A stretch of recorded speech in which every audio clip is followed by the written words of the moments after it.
This podcast is intended for mature audiences and contains adult language and subject matter. Listeners, please be advised.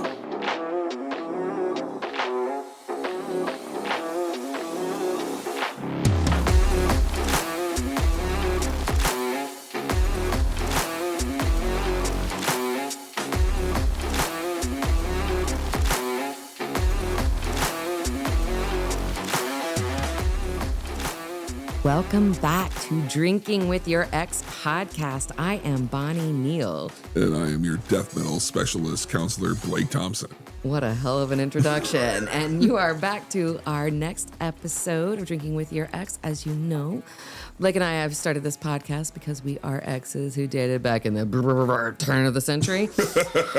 And we both find ourselves single and over 40, both with really strong opinions. If you've been listening to every episode thus far, you also are not particularly shocked about why both he and I are still single.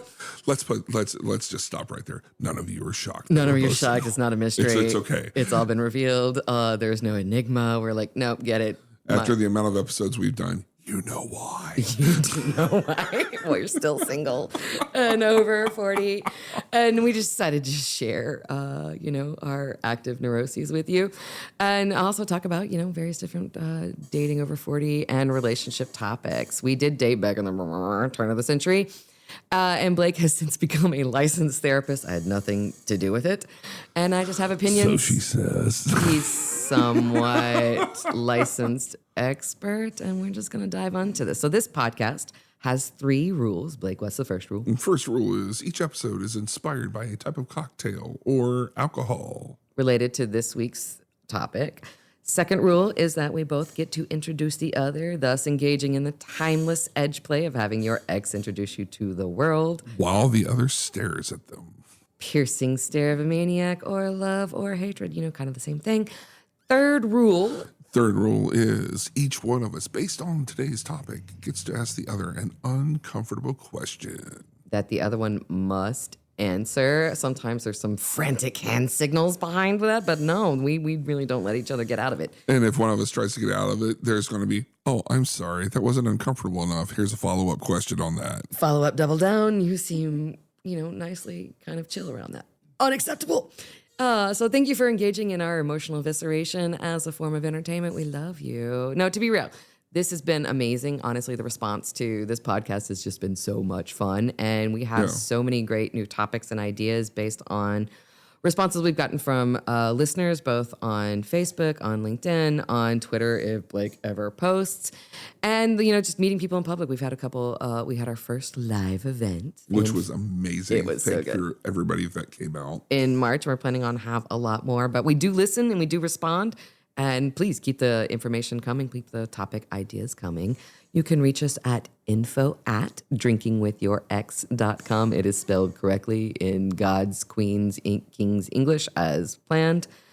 And let's just kind of launch into it. So this week's topic is new connections, new friends, new relationships. Over 40. Making new connections with other human beings over 40 and the challenges and joys that can bring. Yeah, and this is going to be a fun episode, everybody, because we're going to talk about a lot of really great solutions for you out there that are struggling with this said topic. Yeah, I mean, it's all the statistics say it gets harder and harder, but I think it also gets better and better. The older you get, the more you know what you want.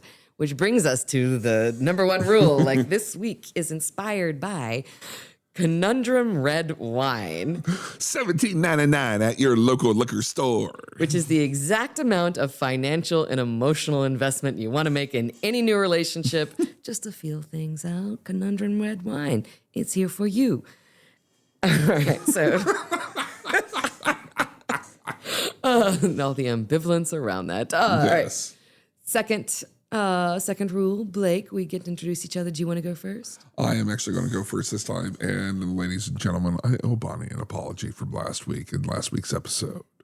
So Bonnie was stuck at the side of the road with a flat tire while I was busy napping. And Not seeing text messages going, can you come pick me up? So No, really, pick me up. There's a creepy guy behind me. Yeah, Bonnie was terrorized by an accidental calisthenics that was standing behind her doing calisthenics around his car while she waited for a tow truck for a flat tire. So I am giving my sincerest apologies for leaving her stranded out on the side of the road. All right, so Blake, here's what I need you to say. There you go. Say it directly to my face right now. Bonnie, I apologize for not picking you up from the side of the road and dealing with the accidental calisthenics. Blake, I forgive you.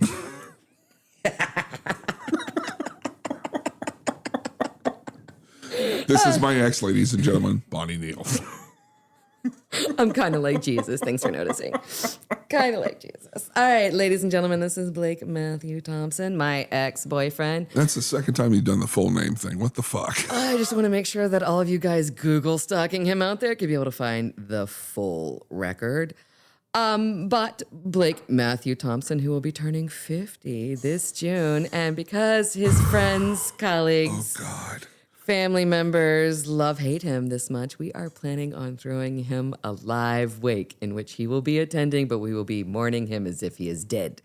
So much fun. This is how we show our love. Yay, you're not dead, but you're totally dead. We're going to talk about you in front of your back. All right, so if y'all want to show up in Austin, Texas, just to let you know, you can have after-death selfies with Blake. After-death selfies. That sounds great. And it's an Instagrammable moment. Wonderful. Right on. Hashtag drinking with your ex. Hashtag remember all the fun times you had with Blake. It was such a tragedy, except now I'm glad he's fucking gone. Be great. Lovely. Don't die. Happy 50th. Trying not to. All right. So as you can tell, we're very excited about this week's topic. This week's topic was spawned from a journal article and numerous friends coming forward and talking about the challenges of making friends over 40. Yes. So if you've been a member of our private Facebook group, we will eventually make it public, but for now it's invitation only. You realize that we posted a Psychology Today article that was published, I think, in August of 2022 that talked about like the rise of lonely single men.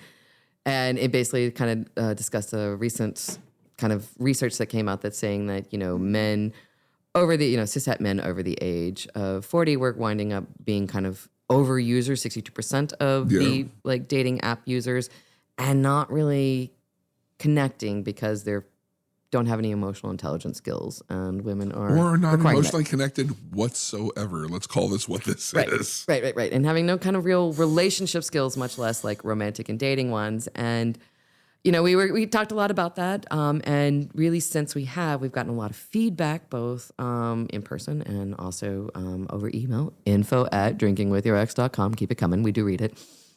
About how difficult it is both for men and women and non-binary genders to actually just make friends, make connections, meet new people over the age of 40, and how to address that, how to do that. I do feel like I have a large group of, kind of platonic male friends in which I kind of somewhat do serve as some of their only social outlets. But I also have had some friends of mine, females, who have come to me recently and talking about how they kind of want to hang out with me more often. But it really basically they're just aware that the majority of their friends are all kind of coupled up or, in a very calendar restrictive polycule, and they need to make new friends, deepen connections with people that they maybe haven't gotten close to before. And exactly. How to do that and what to do that. And we're going to take advantage of Blake's many degrees in this moment and talk some shit. Yeah, and actually, this was well-researched prior to us talking shit about this topic. So just to let you know, this article that we read is from the International Journal of Experimental Clinical Behavioral and Technological Gerontology. They've been around since 1948. So, dear Lord, that is a hell of a mouthful. Don't worry, we will put a link to this paper on our Facebook, and we'll also put it on our website as well. It is behind a paywall, so, if you want to pay to kind of read all the details of the research, you can. But Blake is here to kind of summarize it. Yeah, Blake's actually paying for this article because it is very recent. It's studies done from 20 to 2022. And so it's pandemic world. Yeah, it's pandemic world, and also very open for cisgender males, cisgender females, LGBTQ community, non-binary, a lot of references. This article has 60 references alone. And so we're talking about kind of like a human condition as opposed to just cishet or just American. I believe there's an American university involved, an Australian university involved, and a German university involved. So, Exactly. That is sort of the, Western European world. But, that's who we're talking about right now. But it does say, like, this is a statistic that kind of... Statistic, it's like we have 35% of the current population that's experiencing challenges, making new friends, being lonely at the age of over 40. Actually, I'm going to correct you a little bit. Sure. Counselor, because I actually wrote down details and you're just talking about them on the top of your head, is 1/3 or 35% of adults over 45 report feeling lonely and difficulties making new friends. Yes. Yeah. I mean, that is not remarkably surprising. I remember kind of tackling this idea in my 30s, right? Where I guess I would say from the age of about 28 to about 35, and I don't think I'm unique in this, a lot of my previously very close friends suddenly went through a rash of weddings. It was like they caught the flu. My sister and I talk about like the year of 2008, 2009 being our like year of death. Is I went to 13 funerals and gave 7 eulogies.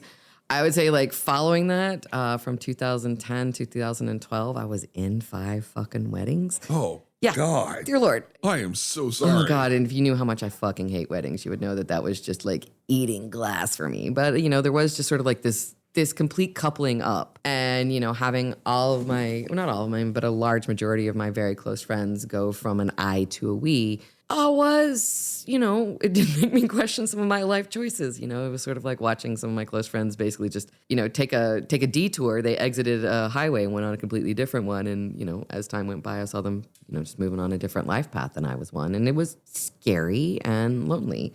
And having to, there's a lot of existential angst that comes with that. Am I making wrong choices? Am I completely undateable? Shut up. I know you've all listened to this podcast, so yes, obviously, Bonnie. I am smirking at Bonnie right now as we speak. But I was feeling some angst about it at the time. Also, the being kind of blithely aware that I was a mean bitch, and I understand nobody wanting to hang out with me. But shut up. You think you're funny. You so do, but no. I know. And what to do about that, right? I love my old friends, but I also kind of am in a different life path than them and wasn't quite sure how to either deepen current acquaintances that I had or, just wholesale go out and meet new people. And that was something I kind of worked through in my mid-30s, but I can see I have a lot of friends right now who are coming to me with that, right? A close female friend of mine just recently reached out because our friend just got engaged. Yay, yay, yay. But she was like, I just realized that all of my friends are now married and I'm not, and I have no desire to get married. Bonnie, can we hang out more? And I'm like, yes, totally. You need to come hang out with all my non-married friends. Yay. But that was a real kind of nakedly vulnerable conversation to have and ask for her to have. And I was really And it's a very real conversation. Yeah. Because I'll be candid, this is one I have with myself, approaching 50, having moved numerous times in my life where I've had established friends and I've upended my life to go elsewhere. I mean, frankly, I always thought it was kind of sad that your closest friend in Austin is your ex-girlfriend. I'm like, Jesus, Blake. Kill me. Right? And I feel like you can do better. I can do better. I mean, when I'm your closest friend, I'm sorry. Other people have came to me, professionally and personally, clients, other friends, talking about, finding new ways and new avenues other than dating apps and things to find new friends and meet new people. And it's hard, right? Yeah, it's hard. Especially when you find yourself at a certain age, set in your ways, set in your interest, and you're wondering, am I that old dog that can be taught new tricks or am I not? It's really disconcerting. I would say the first step is to not frame it in that kind of stark binary choice, right? Either I adapt or die. You're like, well, okay, maybe. But again, no, there's many gray areas to this. But most of us, unfortunately, go to that black and white thinking. It's like, can I do this? Can I not do this? Should I just stay up until 3 o'clock in the morning eating ice cream, watching YouTube videos? And rubbing my nipples surreptitiously, right? Because my dog is very judgy. Oh, but honestly, that's what I would say is like kind of maybe dial down the stakes just a touch than that. It's very hard to go out and make friends when you feel like you have to or die, right? Like, let's just, But you want to expand your social circle because most of us, the people we come in contact are either family or work related relationships. right now, right? And so our, vestigial friends are ones that we made in high school or in college. And I do kind of feel like that's what it is that's what happened to me in like age 28 to 33 is my high school and college friends all sort of coupled up and, started marching down a different Right on. script involving tiny humans that they were responsible for keeping alive. Tiny humans. Things that I had not a lot of interest in. How you made friends in high school or in college usually just had to do with proximity, right? Like your friends from college sometimes were your like roommates, and you became friends because you were strangers forced to live together, and that is just a forced intimacy, and you were witnesses to a very particular time of your life, and you as you get older you realize like these people just know you because they had this tiny window of opportunity how to get to know you. Right. And so now you're forced to either expend skills that you don't have in letting people know you or curating people who you want to get to know and let them get to know you as opposed to just sort of having friendships happen spontaneously by just going through your life. And that's where like work friends come in. But, Happy hour friends, networking friends, people that are in your own industry and whatnot. We find ourselves hitting those norms and we realize we forget that there are so many other resources out there for us. yes. And I have had, and I think you and I kind of weirdly agree on this, Blake, is that you and I both had a lot of different careers. We've changed a lot of industries. We've worked a lot of different jobs. We've been a lot of different professional personas. And, I adopted the opinion when I was reasonably young that professional friends, you need to have very specific boundaries around, right? Like, you don't necessarily want to talk about how you're lusting after your neighbor's wife when this may be a person who needs to write you a recommendation in the future, right? There's a level of sort of getting into sort of the nitty gritty intimacy of personal details that maybe you don't want to cross a professional threshold for. Exactly. And, my opinion on dating in your job is I was like, no. I mean, I've been in a lot of male-dominated fields where I was one of the only females in the room. And so the way I looked at it is like, no. When you're at work, you're allowed, think of it like a museum. You're allowed to admire the scenery and think it's pretty. You're just not allowed to touch it or take it home.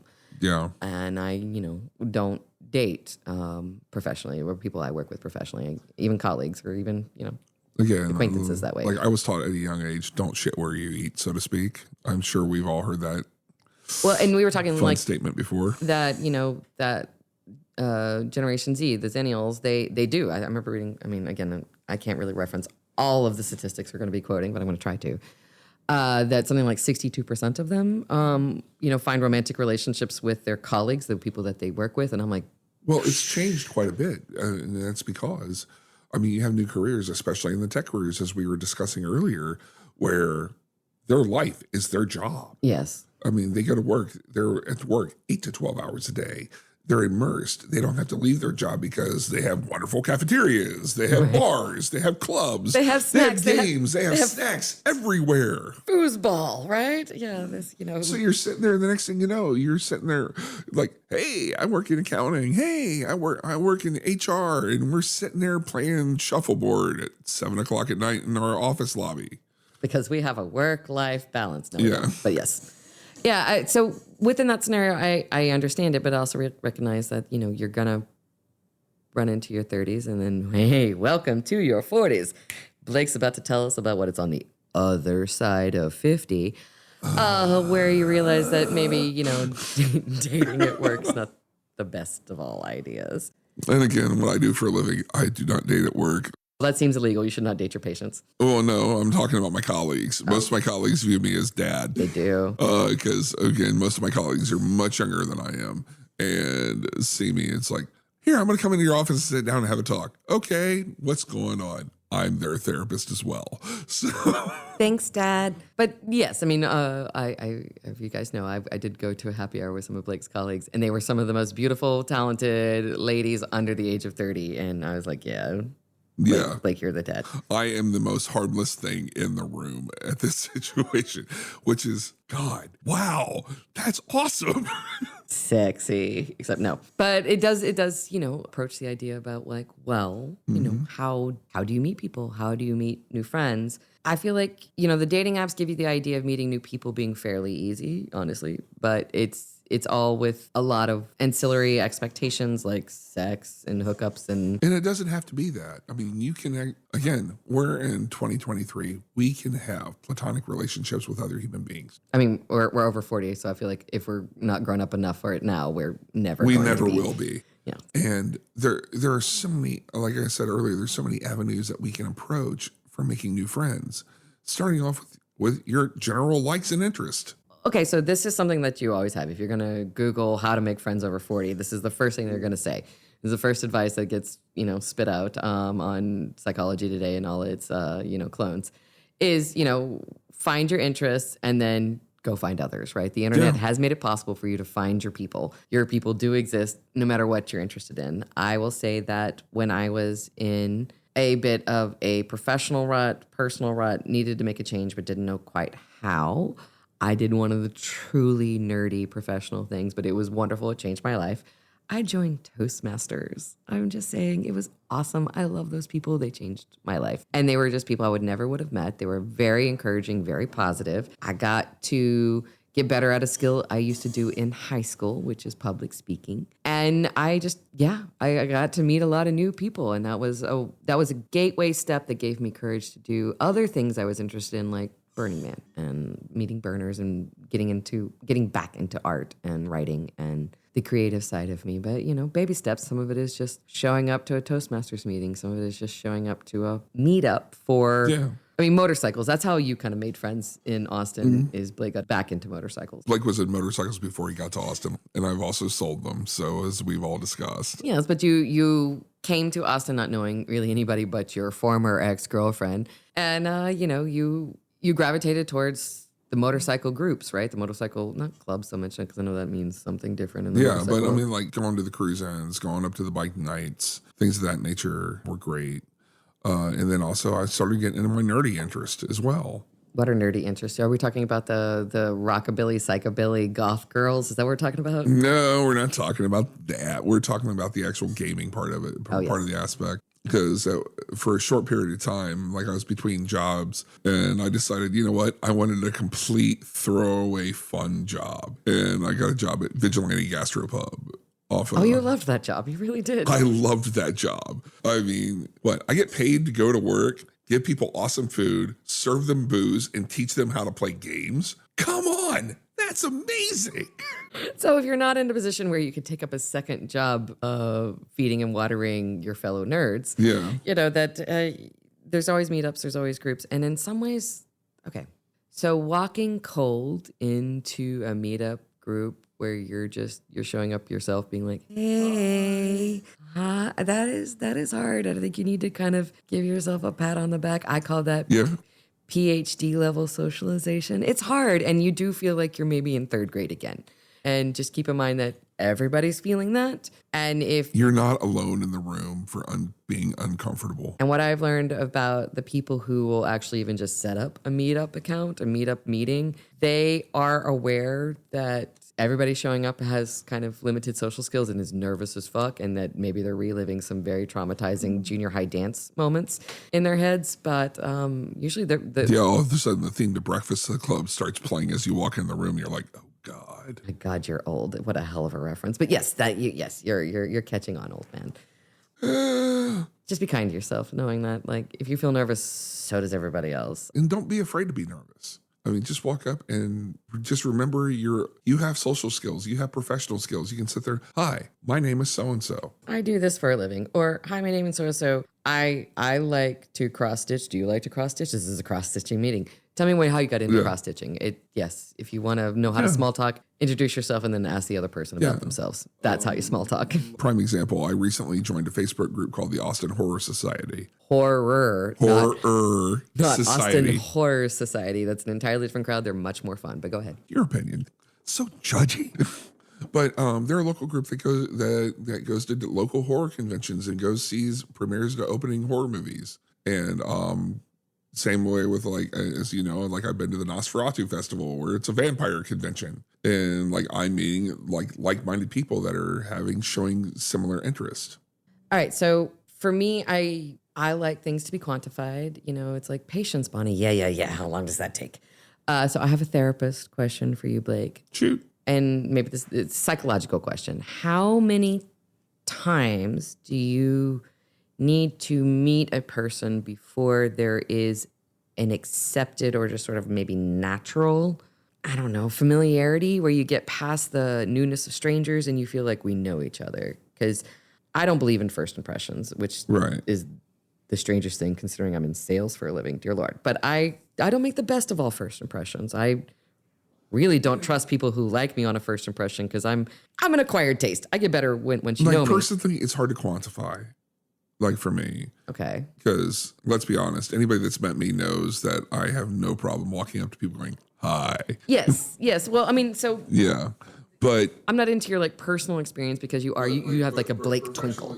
Professional experience, we're looking at 4 or 5 times. 4 or 5 times. Okay. Because I was always going off of the rule of threes is that I would force you're looking myself. At 4 or 5 times if you're showing up the same coffee shop. It's like getting to know your local barista, getting to know your local bartender. 4 or 5 times after a while, having short conversations. Hey, I'm so-and-so. It's really great to meet you. That type of thing. Or when you're going to similar events, like for example, like I was at a horror event and I started running into people I knew, like just by happenstance. Right. Okay. And that was after 4 to 6 times for me, where, they were starting to get to know me and I was actually making a point to where everybody making hobby decisions of getting involved in the horror scene in Austin. So 4 or 5 times to get to the point where these people knew you well enough to maybe invite you to things that are sort of off schedule. Right. Hey, if you're free, we're having this thing tonight, right? Yeah. Hey, like I got a couple extra tickets to at the Paramount for Cocaine Bear. Are you interested? Sorry. You're such a nerd. Sorry. I have never claimed not to be anything but. I just love the idea of you like chatting at the barista. I've got extra tickets to Cocaine Bear. Awesome. Love it. So but I agree, 4 to 5 times and within a time period, I say 4 to 5 times within 3 months, right? Yeah. There does need to be a repetition of familiarity to lay down the barriers. For me, when I've had to gone into new situations. I wouldn't call it barriers. I'd say lay down the foundation. I think it is laying down barriers because it's kind of laying down the stranger, not stranger threshold, right? Because there's strangers in that I don't remember meeting you before and we're kind of going through the motions of meeting once again versus not stranger being I feel like we've met again, but I don't really know you, right? It's the moving from stranger to not stranger, which moves into acquaintance, which could become friend, right? Because you're much more outgoing, much more social. You're much more of an extrovert than I am. I can play an extrovert on TV, but generally I like to kind of stealth meet people and then observe them in the wild and maybe come up with a psychological profile before I ever let them make direct eye contact. I may have trust issues, whatever. Or seeing other human being in relationships in kind of a predatory way. It's fine. But that the repetition of it and, because it is so scary to be new and go into a situation where you don't know anybody and you're there to meet people that frankly gives me my stomach starts clenching and I don't want to do it. But make a deal with yourself being if you do this 3 to 4 times. Yeah. But I'm also going to call Bonnie out on this. We actually recently went to the Austin podcast meetup. First time went in cold and we did rather well. Friended people on Facebook, got into the group. And I'm getting messages from the group. Don't know about you yet. Oh God, no. Okay. I knew you were. You're my front man. You're my front man. Be pay attention to the big guy, right? He'll talk and he'll smile. As Bonnie likes to say, yes, Blake shows up like Beyonce. He doesn't do anything for the fucking podcast but show up and be Beyonce, which is actually fine because it's real hard to be Beyonce and I can't do it. But again, it was like we went outside our comfort zone and tried something new. And also learned a great deal while we did it. That's true. That was a fun crowd, weird crowd, but fun crowd. And I think if we need to go at least 3 more times, they remember you because you're 8 feet tall and pretty memorable looking. And also, if anybody hasn't seen me lately, I have a propensity for wearing a top hat now. It's true. You do. I haven't noticed that. It does seem, I mean, 8 feet tall with a top hat and a beard and a white Santa Claus beard, pretty memorable. But, for the rest of us that maybe aren't quite so memorable. But again, it's all about the practice and like looking and also sitting down and writing down, what's your end game? What do you want? What do you desire? What are your needs in this? What are you specifically looking for? Are you looking for friendships? Are you looking for long-term companions? And like I'm talking about platonic companions. We're not talking about the dating or sexual thing. Well, I mean, the thing is like, I feel like, I'm just looking to people, right? I need people, and I don't know how to people. And, how many times do I have to people before I can maybe make a friend? That's kind of like, yeah. How long does it take? Yeah, but again, 4 to 6 times is getting to know yourself and also not being afraid to reach out to these people, especially when you go social media contacts. Hey, I'm on Instagram. Hey, I'm on Facebook. Hey, I'm on Twitter. Hey, I'm on Snapchat. I do like that. That is one of the better things about social media that I do think all of us over 40 should take advantage of. It's like social media is a very low key way to get in touch or to make a connection with somebody to follow up later. Yeah. You're not asking them for their digits, which sometimes can be a mixed messages possible ask, right? Yeah. Again, we're in 2023. People are very protective of their phone numbers because spam calls. That and I do like connect with the millennials. Like calling somebody directly feels like an act of overt aggression. Why would you do that? Dear Lord, why would you even leave a voicemail? Why? Why are you going to waste my time to check your fucking voicemail? Text me. Just text me. It's fine. But also, like in lieu to what Bonnie just said, moving out of your comfort zones, everybody. Why would you even call me? That seems so weird. Aggressive. 4 to 6 times. And also, here's the other thing. Give yourself some grace and be gentle with yourself. Because at the time, when you'll have those moments where you feel lonely. Because moving into where you used to, hey, I used to go out every Friday night. I used to do this, used to do this, used to do this. Now Friday night's like, wow, it's 8:35. So I don't read or talk a lot about dating advice books, but I had a friend of mine who recommended one dating advice book that I read during the snow ice apocalypse of February 2021 when the Texas power grid went down and Texas tried to kill us. So I was without power or water and therefore decided it was the perfect time to read a book called How Not to Die Alone. And it was written by a burner, a data scientist out of San Francisco. And it has some varyingly interesting things to say. But one of the things it did say was something that was very clever, but I forgot it because Blake has been feeding me whiskey for a while. Hang on a second. Yes, blame Blake for this. She talks about, the writer is Logan Ury, right, who is a burner and is a data scientist out of San Francisco. And so one of the things she talks about is that over 40, you're kind of looking for different things in the first meeting that kind of move away from the desire to like live a romantic comedy where like a whole like 10-piece brass band starts playing when you guys meet across the room, right? And to accept dates and accept offers, accept coffee dates, make coffee dates with people that just interest you, right? That they just say something interesting, they have a common interest. Start with the seeking goal is to be friends or mainly even just to spend a pleasant 15, like lower the stakes of what your expectations are and see what goes from there because how you're programmed to think love happens when you're young is actually really kind of different than how love tends to happen once you get older. It is not so much about the fast bells and whistles. It is more about trust, frankly, and trust is not an instantaneous moment. Or at least not for me. It's something that's grown and built over time. And that, lower the stakes about what your expectations are to just be. And that was very resonating for an introvert like me who was about to die in her house freezing from the Texas power grid. And like, I can piggyback on that. One thing that we forget as we get older is living in the moment versus overanalyzing it. Yeah, that's hard. That's true. Yeah, ugh, I hate that. Yeah. All the dating. I mean, we've talked some shit about some bad dating advice, but they do say like just be in the moment. Stop like needing somebody to fit whatever ideal you have for the next 30 years of your life. Exactly. And just like them because they made you laugh and go with that. That's enough. Someone made you laugh, or someone had a really good anecdote to where all of a sudden you were intellectually just like going, whoa, I want to talk to you. Yeah, I hadn't. You're an awesome human being. I have not thought about that before. Tell me more. Yeah.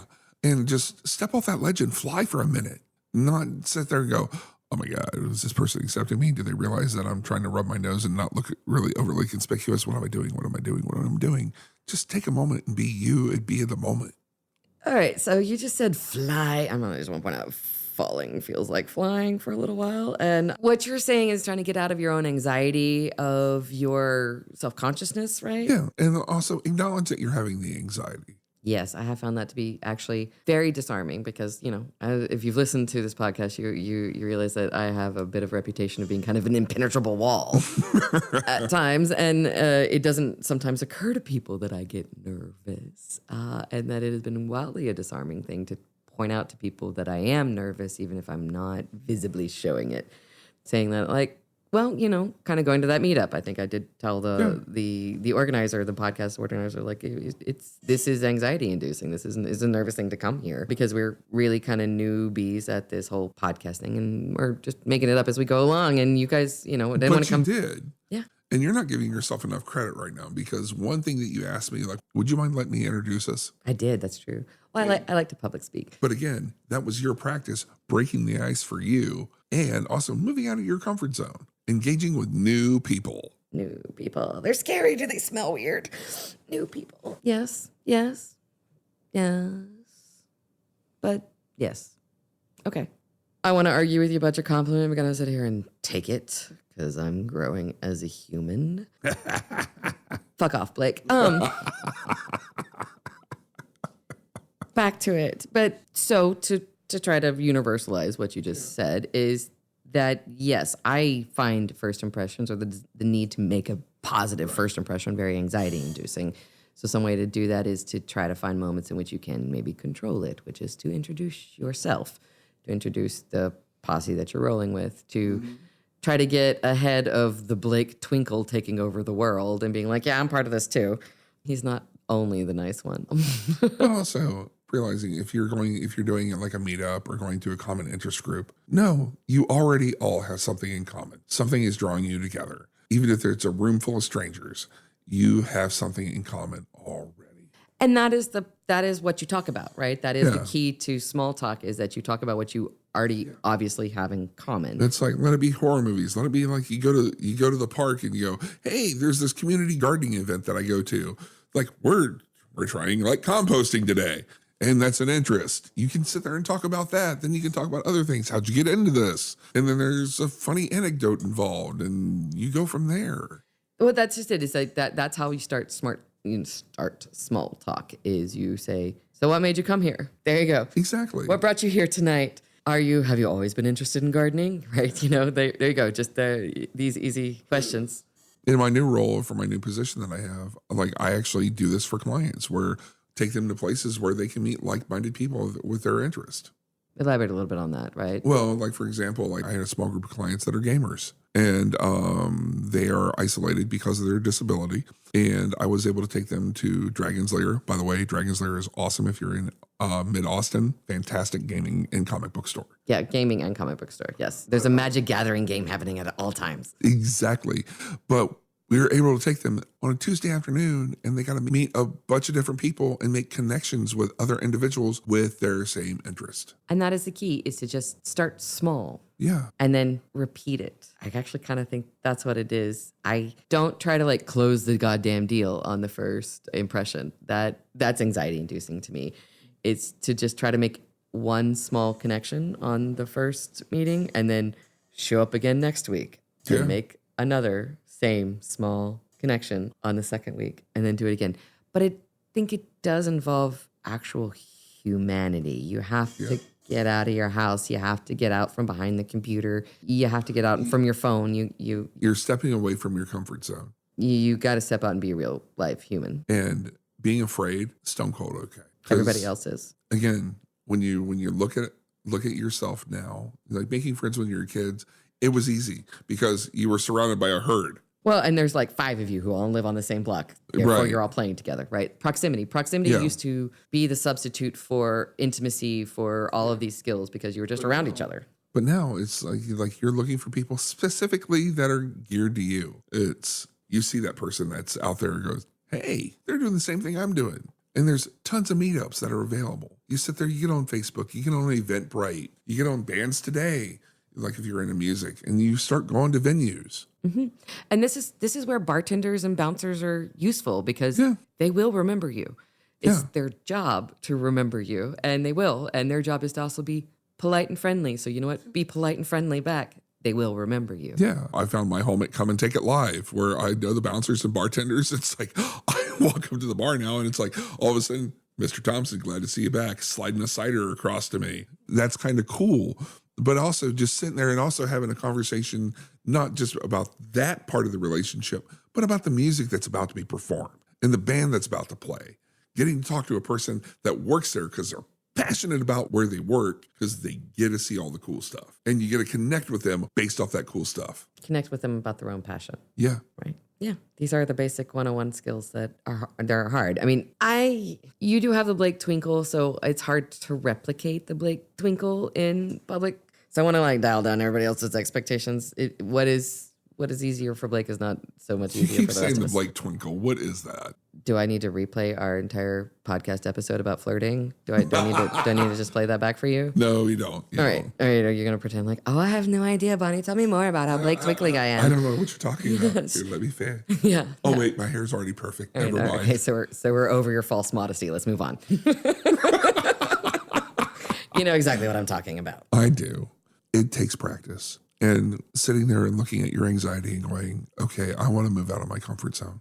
And it's about taking that first step. We're not asking you to jump into the deep end of the pool, but taking that first step, signing up for an event. Going to an event, right? Yeah. Even if you don't talk to anybody, at least you've been at that event and you have something the next time. Maybe you have the courage to talk to that person and be like, were you here last time? You remember that band? Here last time? You remember that burlesque show? Yeah. This is something I like about the queer community is actually do feel like they're much more welcoming to the stranger and have a lot more capacity for the lack of social skills, one might say.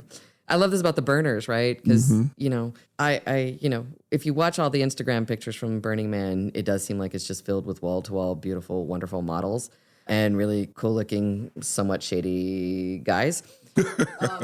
But if you know real burners, most of us are just weirdos who have very little social skills. But what we like about burns and burner events is that we have something built in to talk about, right? Yeah. I don't mind talking to strangers at burners events because we all have something to, which is this your first burn? What was your first burn?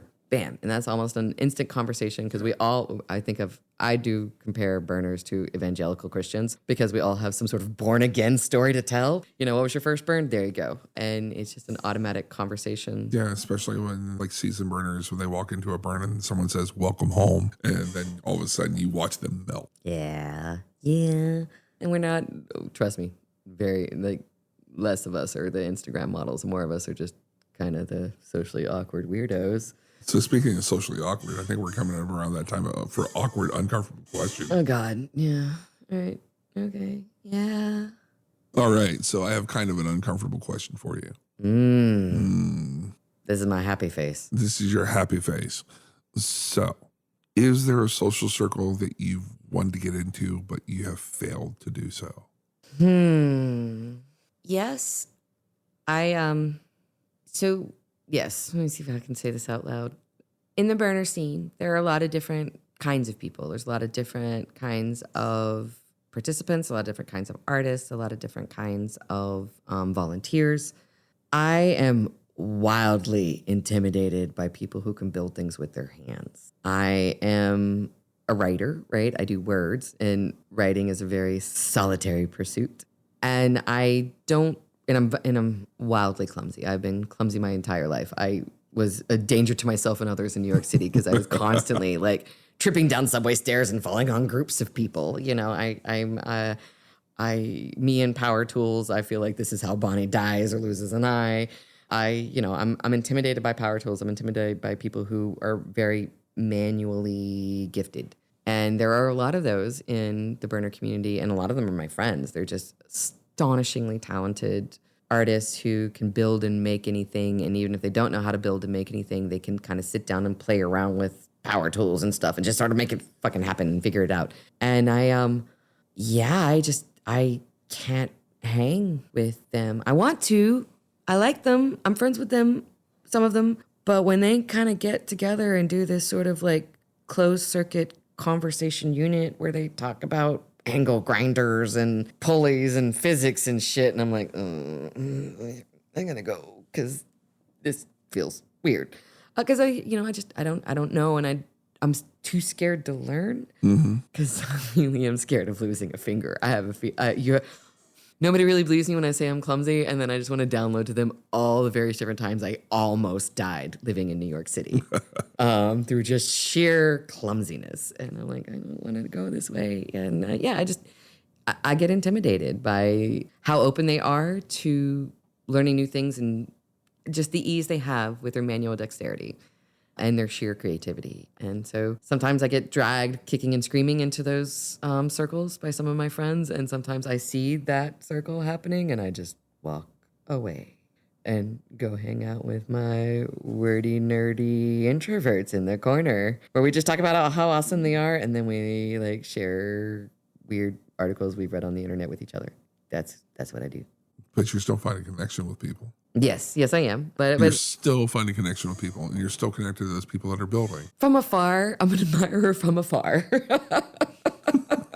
From afar. And dear God, I don't want them to ask me to help build something because I really don't want them to know how clumsy I am and how geometry is not my best thing. And I don't understand how angles fit together. I think a triangle's a thing. I'm sure it exists, but I don't really want to make it happen with wood. You know, so yeah, it's hard to have. I get very nervous and tend to walk away from situations where what's happening is not something I know something about or feel confident in. And I don't think I'm unusual with that. But yes, I would say that is not. That's a big barrier. That is, if I see people doing things that I admire but I don't know how to do, I will assume a voyeur space as opposed to a participant space. Okay. Nervous laugh. No, fuck you. All right, well, right back at you, white boy Blake Twinkle. Is there a group or cool kids club that you have been too intimidated to seek out and join? Right now, yeah. It's about getting over myself and like actually wanting to go and engage in the burner community. Oh, it's the burners. Yeah. I was wondering about that because your first burn, you were the perfect virgin burner. You were just like literally skipping and smiling and singing. There were like birds coming down to like give you breakfast or something. You were definitely having a Snow White Cinderella burner virgin moment, and then you sort of stepped way back from the burner community. You know, I'm still trying to figure out where I fit. What does that mean? And if I do fit, it's more existential than just like asking for a black and white answer. Like I'm still trying to figure out my footing. And it's probably going to take me to like practicing to come to a few more events. When you say your footing, is it kind of just figuring out what I resonate when you say that is that I had similar things when I kind of like, I don't know where I fit in here. What can I offer this community, right? Is needing to know that I can offer them something. That's the other thing. It's because of the type of community that the burners are. It's a duocracy. Yeah. Do it, right? Yeah. And what can you do for them? Yeah. And like I know what I can do for them, like professionally. Like there's so many volunteer works that are based around mental health and safety that I could jump into. But that doesn't like But I don't wanna. Okay. I mean that doesn't resonate with you. Don't do it. I don't want to do what I do during the week on the weekends. Yeah. Me neither. Yeah, I mean, just you and I were just recently at an event where I was trying not to jump out of my own skin. And one of Bonnie's and I, Common Connections, was sitting there, yeah, Blake, come do this. It'll be great. I'm like, uh-huh. Bonnie, can we go? When can we go? Oh my God. I need, I'm too sober for this. I have noticed that transition that like you loved the burn, you loved the first one, you were just skipping around, and then there was just this big pullback where you're like, I don't know, no, they give me anxiety. Is it because you're just not quite sure Not quite sure how I fit, how you want? how I want to fit. And also, as I get older, can I fit? Like there's the uncertainty, there's the insecurity there. And also with a lot of how I view myself. What do you mean by that? I mean, like how I view myself, like personally, professionally, sexually, all the different things. It's like turning 50. I'm starting to reevaluate so many things about who I am and how I want to fit in and does me fitting in look like. And does it feel like the burners is kind of like a square peg in your round hole? It doesn't. Does it feel like they offer you a lot of narrow options to fit in? No, there's not a lot of narrow options. It's overwhelming the amount of options that they have. Ah, okay. So you could be queer, you could be creative, you could be performative, you could be Anything you want to be, and that's you could be the reliable adult for mental health issues, right? Those are a lot of conflicting. Yeah, I see what you mean. Those are a lot of conflicting personalities. Yeah, and it could eat you up. You could try to be everything to everyone. And I'm just trying to be. I don't want to be everything to everyone. I want to be everything to me, and I'm still trying to figure that out. Not afraid to say it. I understand. I do understand that sort of. I often say this because I'm good at organizing, right? So that's what I've learned to offer the burners is I'm good at organizing, I'm good at communicating, right? There you go. I can write a hell of a fucking email. Fuck yes. And I can schedule a calendar date. These are my skills. You know what? They are not universal and they're very definitely valued by the burner community, but also recognizing that I can't be everything. And then sometimes I feel like I'm failing them because I can't be everything. I can't be that cool person with the angle grinder and the tools. I mean, my last burn, it's like what it was Blake. Blake was one of the counselors on call for the mental health volunteers. I told you not to do it. I didn't listen. Sorry. Told you not to do it. But I ended up, working the whole weekend and it was just incredibly overwhelming. And it's just like, I don't know if I want every burn to look like that or every relationship to go, oh yeah, Blake, that's a mental health guy. Yeah. I'd like to be known for something else other than that. You are a therapist, but you are not only a therapist. It's right. The definitive identity. Yeah. It's like therapist is what I do. It's not my identity. Is it part of me? Absolutely. But it's not what defines me.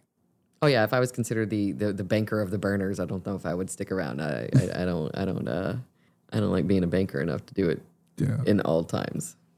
So that's me answering very uncomfortably, going, yeah, I'm really super awkward, trying to find my footing. It's not for everyone either. You don't have to do it. I know. Don't have to do anything. Except pay taxes and die. And if anything Donald Trump taught us, you don't actually have to pay the taxes. Or die. Fair. But, it is, burners notwithstanding, but in general, all the things, it is worth it to just try. I just had a life experience where right around the age 34, I quit a job and wound up quitting my entire family and wound up quitting almost all of my friends. And so I had to kind of rebuild an entire life from the ground up and did really feel like I was in 7th grade again, showing up for the first time at lunch and being like, I don't know where to sit. Can I sit at this table? Sit at this table? I don't know what to do. And just, yeah. It sucks. It sucks to feel that young and uncertain when you are this old and your joints still creak, Yeah, because I'm like, there's like, I'm not afraid to admit there's things I'm uncertain of. It's like, I have a lot of bravado. You do. But there are certain things, I can walk into a room and own a room, give me a topic. Then there's other things I walk in the room and I'm 14 years old again trying to figure out, am I cool enough to be in this room? Yes, but I think that is a universal human experience and you are not the only one who feels it. Oh, no. I mean, like, I am not saying I'm a unique, no. precious snowflake. That's not what I was saying. It's like, I find it somewhat comforting to realize that I'm not the only one who feels awkward at the ripe old age of 44. Yeah. Right. That I still feel that level of social anxiety as if I'm 14 at a school dance and we're boys on one side, girls on the other. And everybody's watching you, even though they are not, but everybody is watching you. And that sense of hyper self-consciousness, it is a universal feeling, but it's also not fatal. You won't die from it. No, it's not fatal, but it's just something that this is where I'm hard on me. where I thought I'd be over this by now, Oh, I do that too. Yeah. but I'm not. And it's just there's that little reality thing. It's like, wow, you're not quite over it yet, but you're learning and you're still learning. That's the thing that gives me faith. Well, the definition of bravery is not the absence of fear, Yeah. right? It is doing something even though you are scared. Mm-hmm. It is owning both your fear and then doing it anyway. Yeah. Bravery and courage is. All right. Oh, I like this. I feel like we were vulnerable and brave and Yay. uniting in our nerdiness. I love Yeah. you. I love you, Blake. Fuck off. Yeah, I'm going to drink more. Kiss my ass, Bonnie. You're welcome. All right, everybody. Thank you for showing up again for another episode with us. It's always a pleasure to have you. And you guys are amazing. You make this so much fun and You do. completely worth it. Thank you so much. And keep it coming. Keep the ideas coming. Yes, please keep the ideas coming because our last couple episodes were based off ideas from our listeners, and we are happy to dive into them. Oh, yeah. Yes, exactly. All right. Again, info@drinkingwithyourx.com. Send them all. And I'm Bonnie Neal. I am Blake Thompson, and it's time for a refill. Damn straight.